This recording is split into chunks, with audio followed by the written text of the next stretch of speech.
Hola, soy Mauricio José Schwartz y esto es El Rey va desnudo. Y este es el jefe indio Seattle. Bueno, o quizás es este. O este. Podría ser este también, ¿eh? En todo caso, es uno de esos jefes indios clásicos de película del Hollywood, con su enorme y muy elegante penacho de plumas de águila, propio de las tribus de las llanuras de América del Norte, ¿no? Sean los Sioux, los Pies Negros, los Crow, los Cree, los Oglala, los Cheyenne, ¿no? ¿No es así? El jefe Seattle, pues. Todo mundo conoce al jefe Seattle. Es el que escribió una carta que entusiasma a los fundamentalistas porque dice todo lo que quiere decir hoy el activista ecologista del siglo XXI. Lo que cree todo neoprimitivista, todo entusiasta del peluchismo y todo entusiasta de la cursilería, a falta de datos biológicos y ecológicos. Bueno, quizás el jefe Seattle no era así, o no era así, porque verá usted, tenemos una foto de él y era así. Más sobre este asunto en unos momentos. Antes quiero aclarar que yo había escrito ampliamente sobre este tema hace 12 años en mi viejo blog El Retorno de los Charlatanes y durante años pensé que el asunto se había desvanecido como tantos otros cuentos en la oscuridad del olvido apenado de los bobos. Nada más falso. En los últimos meses y ahora a cuenta del grave problema del cambio climático, la he visto renacer con esa idea que tienen algunos de que este brutal desafío climático que enfrentamos se resolverá con reuniones con velitas cantando el Kumbaya, huelgas de alumnos que no quieren estudiar ciencias del clima y cualquier acto más o menos enternecedor y esponjosito que no implique el avance del conocimiento científico, la utilización de la tecnología que aplique ese conocimiento científico a la resolución de problemas y de una real decisión social y política de cambiar lo que tenemos que cambiar para evitar un desastre gravísimo. Así que hoy la famosísima carta del jefe Seattle está en todos lados con o sin las fotos de indios de las llanuras que igual son nube roja, trueno que rueda montaña abajo, jefe de los Nez Percé, caballo que gira, toro sentado o cualquier otro que use, eso sí, penacho. Y está en páginas web de universidades, en mercadillos ambulantes, en páginas ecologistas de todo tipo, en sitios de meditación yoga zen, en revistas femeninas, en grupos de comunicación del clima, en sitios de ecopolítica, en miles de sitios de New Age, misantropía, autoflagelación y pseudoecología, en todos los idiomas. Incluso tuvimos que sufrir que Facundo Cabral la leyera. Imagínese usted. Si usted no la conoce, en la descripción hay un enlace al texto completo que se utiliza actualmente porque sería demasiado largo leerla aquí. Es un rollo que ha quedado en más de 12 minutos.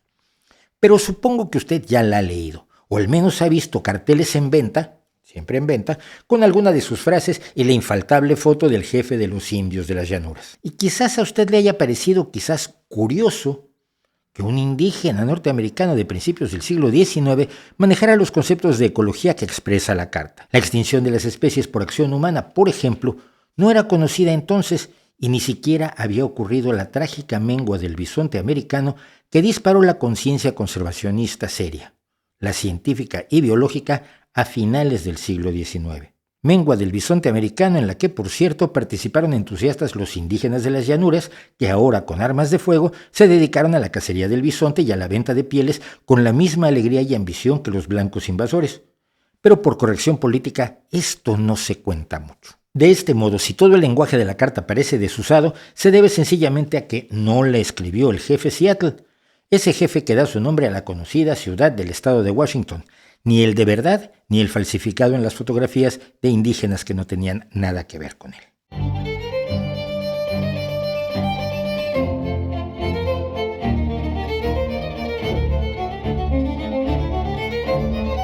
Este sí es Seattle. De los muchos nombres o transliteraciones de su nombre que hay, prefiero utilizar esta, que es la que emplean los herederos de la tribu Duwamish, que serán los que más saben de él, claro, y que en su página dedicada a su ilustre ancestro, por cierto, no hablan de la tal carta. Pero los blancos a Seattle lo llamaron Seattle, que les venía más fácil pronunciar por alguna razón. El jefe Seattle era un indio Duwamish que nació alrededor de 1780 y murió el 7 de junio de 1866, siendo jefe de su tribu y de los Squamish. Su leyenda como guerrero y líder en su juventud se forjó en guerras no contra los blancos, sino contra otras tribus indias como los Chemacum y los Sklayam. Hombre de su tiempo y de su pueblo, es decir, representante de su cultura y no de la de los occidentales pseudoecologistas, Sial poseía esclavos producto de sus victorias en la guerra y tomó varias esposas como correspondía a todo un jefe. Nada de esto es criticable, pues era lo normal en su mundo y juzgarlo con las normas del nuestro es, cuando menos, jugar sucio. Como lo es también desvirtuarlo para ajustarlo a las ideas propias y usarlo de portavoz. Hacia 1850, Sial y sus tribus habían perdido influencia ante el fortalecimiento de Patcanim, jefe de las tribus Snoqualmú y Shonomish, que logró echar a Sial y a su gente de sus tradicionales espacios de recogida de almejas, que era su principal actividad. No cazaban bisontes, cazaban marisco. Sí, usted quizá cree, como muchos, que las más de 50 tribus de indígenas norteamericanos eran cazadores de bisontes, animales que solo existían en las grandes llanuras, que es una franja que recorre el centro de los Estados Unidos de sur a norte, desde México hasta buena parte de Canadá. Pero no. Muchas tribus de desierto, costa, montaña y otros entornos tenían otras costumbres y otras prácticas. Ni siquiera eran todos nómadas con sus coquetos tipis. ¿Les sorprende? Exactamente. Dado que nunca salió de la sonda de Puget, lo más probable es que Sial no viera un bisonte en su vida, ni un tipi, ni un penacho de plumas de águila. La tribu que encabezaba, decíamos, eran cazadores de mariscos, mariscadores, que vivían situados en el extremo norte de la costa oeste de los Estados Unidos, así que la frase de la supuesta carta «He visto 1000 búfalos pudriéndose en la pradera» es literalmente imposible. De paso, la carta dice a continuación que tales bisontes, que no búfalos, fueron dejados por el hombre blanco que les había matado desde un tren que pasaba. Y tampoco es posible siquiera. El tren llegó a Seattle 14 años después de la muerte del jefe. Nunca vio uno. El caso es que, expulsado de sus tierras con sus tribus, Sial conoció a David Swinson, también conocido como Doc Maynard, médico y pionero que llegó a la zona como empresario maderero y en 1952 construyó allí su cabaña de madera, fundando con ella, de hecho, la ciudad de Seattle. El indio y el blanco hicieron buenas migas, no todo se arreglaba a tiros. Doc Maynard, que creía en la defensa de los indios sin que interfiriera con los negocios, pero de todos modos en su época se le veía como un tipo raro, por preocuparse por los nativos, convenció a los colonos de la zona de que cambiaran el nombre de su asentamiento a Seattle, y a cambio le darían un pago anual al jefe como compensación de las molestias que le causaría a su espíritu, según las creencias de su cultura, el que se usara su nombre, se pronunciara siquiera su nombre después de muerto. Doc Maynard también ayudó a negociar la paz con Patcanim y como resultado ambos jefes se mantuvieron al margen de la batalla de Seattle del 26 de junio de 1856, cuando varias otras tribus atacaron a los blancos. De hecho, los Duwamish, y así lo presumen en su sitio web, en el sitio web de la propia tribu, fueron protectores y benefactores de los inmigrantes, proporcionándoles guías, transporte por canoa, mano de obra para el primer aserradero de un tal Henry Yesler, patatas, espacio para sus cultivos y conocimientos sobre los mariscos que eran su fuente de vida. ¿Inmigrantes? ¿Los Duwamish actuales consideran inmigrantes a los blancos? Esta historia, de nuevo, ni es rara en el marco de las conquistas, ni representa traición alguna, como se podría pensar. Los indios norteamericanos no se veían a sí mismos como una unidad, sino que vivían en permanente lucha con otras tribus, y para un jefe lo único importante era que su gente estuviera bien, y que a las otras tribus les dieran con un palo no era forzosamente asunto suyo, salvo cuando formaban federaciones, muchas veces como mecanismo de defensa contra los voraces colonos y su maquinaria militar. Por ello mismo, cuando se les asignó una reservación india, Sial se negó a llevar a su gente a ella, pero no porque se diera cuenta de que los blancos estaban aislándolos para quedarse con las mejores tierras, sino porque en esa reservación iban a estar también los Snohomish, sus antiguos enemigos, y el jefe temía que al vivir juntos acabaría habiendo derramamiento de sangre. Sus diferencias irreconciliables se hundían en las tinieblas del pasado.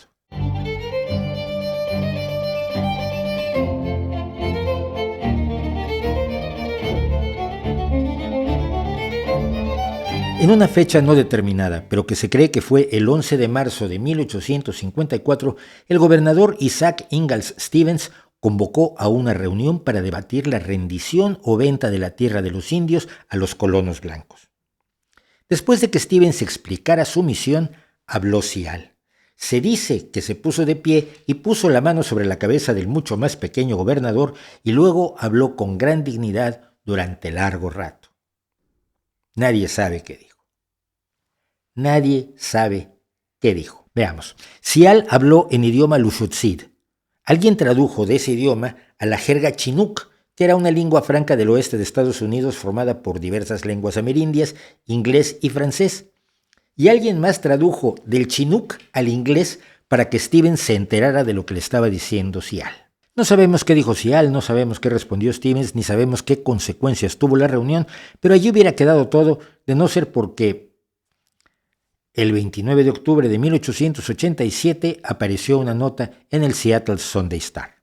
El ya anciano Dr. Henry A. Smith, médico, poeta, legislador y colono que compartía la simpatía de Doc Maynard por los indios, aseguró que había estado presente durante el discurso de Sial y publicó en ese diario, el Seattle Sunday Star, una pieza titulada Scraps from a Diary, retazos de un diario que dijo se basaba en las notas que tomó del discurso del jefe Seattle, y dijo que era solo un fragmento del discurso.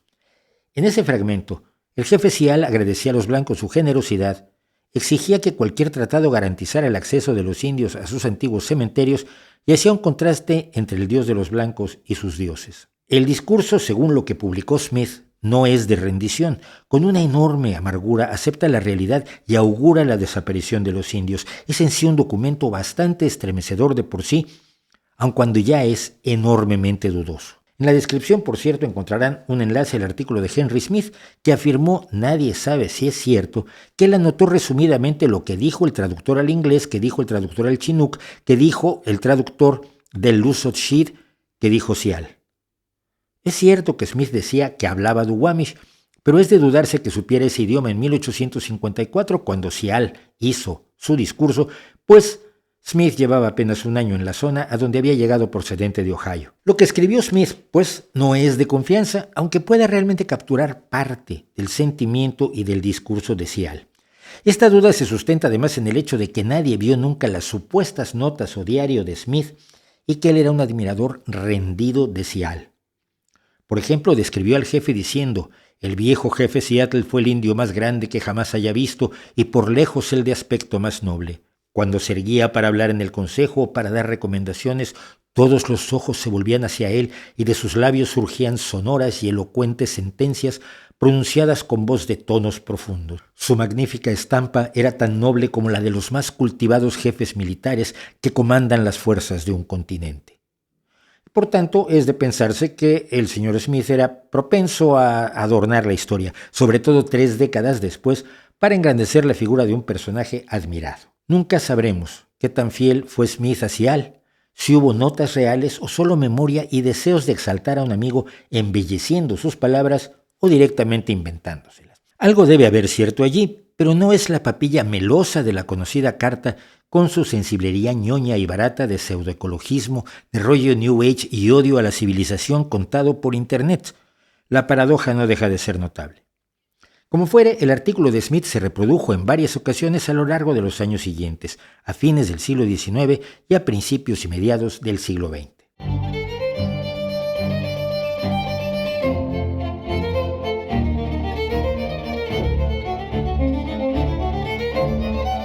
Saltemos ahora al 22 de abril de 1970. El joven profesor de cine de la Universidad de Texas en Austin, Ted Perry, asiste a la primera celebración del Día de la Tierra en el campus de esa universidad.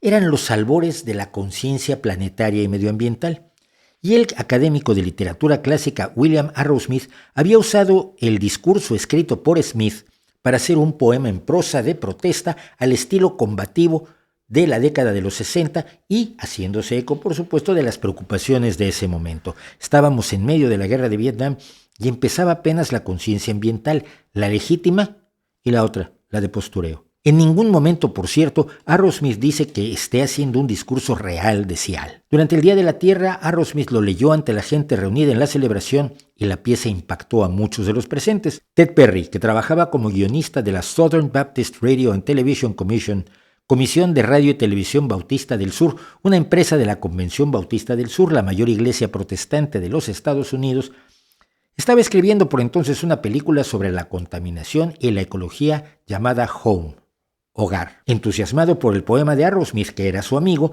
le pide permiso para usarlo como base de su guión y procede a escribir, a partir del poema de Arrowsmith, buena parte de lo que hoy conocemos como la Carta del Jefe Seattle. En esta carta, la preocupación de Seattle por su gente y por los indios ante el avance arrollador de los blancos y de su tecnología, y de su Dios, que según Seattle no amaba a los pieles rojas, pues si los amara los protegería, se cambia por la preocupación ecologista más simplona, más ingenua, quizás razonable en 1970, pero no ahora. Evidentemente Ted Perry era un guionista, no un historiador, y por legítima licencia dramática se despeña en anacronismos, en imposibilidades y en exageraciones lacrimógenas, muy al estilo de la prédica protestante estilo estadounidense, además de emplear el lenguaje del ecologismo de entonces, que no es imaginable en nadie en 1854, sobre todo porque por entonces ni siquiera existía la ecología, ni mucho menos la conciencia medioambiental. Pero Perry no intentó engañar a nadie. Él estaba escribiendo una pieza de ficción que nunca se pensó para presentarse como realidad, sino como un pretexto para hablar de hechos reales desde una perspectiva creativa. Vamos, Ted Perry escribió también 2 episodios de los Gummy Bears para Disney y no pretendía convencer a nadie de que realmente los ositos de gominola pueden vivir apasionantes aventuras. También escribió un episodio de los 6 biónicos. Pero los peluchistas no se dieron cuenta y empezaron a creer, no sé si en los ositos de gominola, pero sí en que el discurso de Seattle era una carta. En el guión de Perry la carta se recita sobre un montaje de bosques y playas prístinos e impolutos entremezclados con feas imágenes de contaminación. Y allí sí jugaban un papel los alambres parlantes del teléfono que Seattle no pudo conocer, pues se inventó después de su muerte. Como dijo el propio Perry, no comprobé la exactitud histórica de lo que escribí. Pocos guionistas lo hacen cuando están haciendo ficción. Lo que se planteó Perry fue trasladar al jefe Seattle al mundo moderno e imaginarse lo que diría. Punto. Que era ficticio quedaba claro al final de la película con el crédito escrito por Ted Perry. Desafortunadamente la conferencia bautista le metió mano adicional al guión para que se ajustara a su visión tanto religiosa como nacionalista, por ejemplo, haciendo que Seattle diga «soy un salvaje y no entiendo», cuando evidentemente puede haber sido analfabeta, pero salvaje no era. Esto pasó de la mano de un tal John Stevens, que fue quien le dio su forma final al discurso reconvertido en carta. Y los productores decidieron poner, en lugar de escrito por Ted Perry, investigado por Ted Perry, dando visos de realidad a la ficción de un escritor. Y como los productores ponían el dinero y tomaban las decisiones, así se quedó. Según el propio Ted Perry, el verdadero problema es que no debería haber usado el nombre de un ser humano real, el jefe Seattle. Que pudiera poner palabras en la boca de alguien que no conocía, particularmente un nativo americano, es pura arrogancia, si no es que incluso racista. Si bien ha habido algún progreso en nuestro conocimiento de los nativos americanos, en realidad sabemos muy poco. Lo que creemos que sabemos está mediatizado por películas, encuentros casuales, palabras, imágenes y otros estereotipos. Sirven a nuestra visión del mundo, pero no son ciertos. Desde que la carta se empezó a difundir como si fuera realidad, Perry se dedicó sin mucho éxito a intentar que los entusiastas de ella se enteraran de que estaban siendo engañados, que las palabras de preocupación ecológica y de destrucción del medio ambiente no procedían de un indio de mediados del siglo XIX, sino de un guionista occidental preocupado por el medio ambiente. La ecología y el conservacionismo, como los conocemos hoy, son finalmente un producto de la ciencia y el pensamiento ilustrado. Antes de ello, no existían.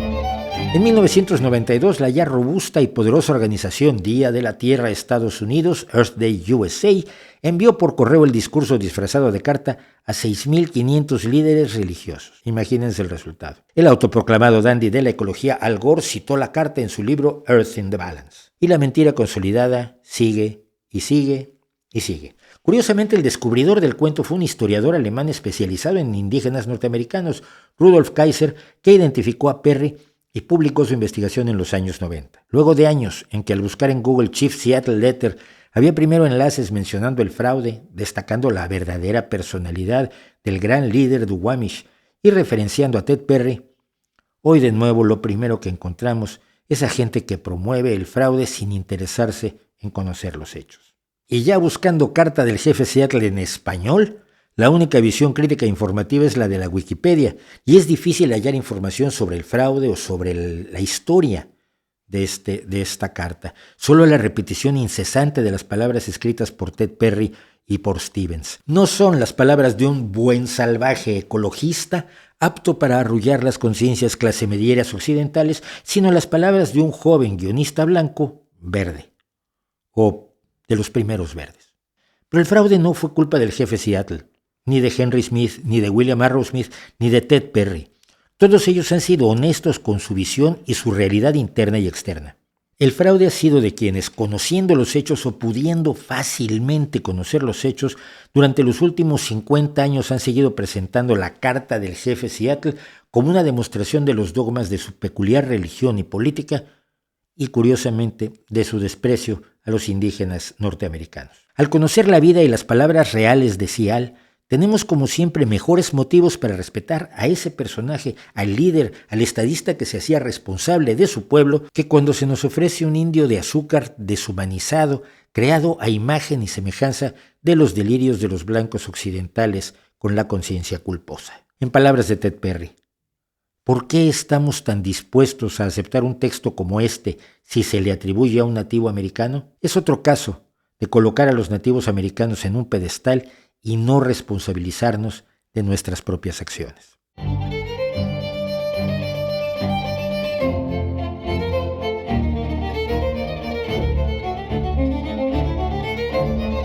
El mito de la carta del jefe Seattle no tiene visos de desaparecer en un futuro medianamente próximo. Depende quizás de nosotros, de usted y de mí, seguir difundiendo el hecho de que esa carta no es la expresión de un viejo jefe indio enormemente respetado y recordado por su gente, incluso en su página web. El Sial que sus propios herederos nos presentan en Internet debería ser mucho más real, mucho más apreciado, mucho más estudiado que aquel que nos presenta este mundo de algodón de azúcar y de puritanismo regañón en que se ha despeñado gran parte de lo que debería ser un movimiento serio por conservar el planeta que tenemos y sus recursos naturales. Por supuesto, no falta quien dice que cuando se critica al ecologismo de peluche, al ecologismo falso y de miel y azúcar y culpa y puritanismo,